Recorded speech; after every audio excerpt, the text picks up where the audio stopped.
Warga berebut minyak goreng tumpahan truk tangki terjungkal ke sungai.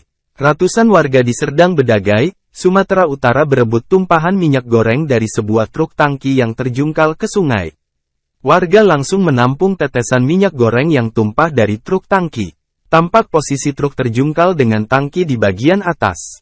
Posisi membuat minyak goreng yang dibawa truk tumpah. Warga langsung menaiki truk dengan membawa kantong plastik, ember, hingga jerigen demi mendapatkan minyak goreng.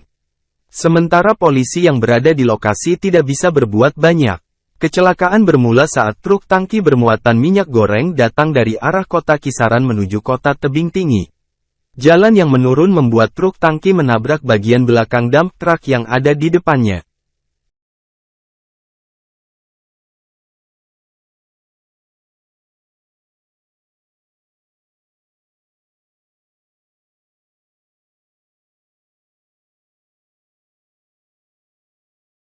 Terima kasih sudah nonton.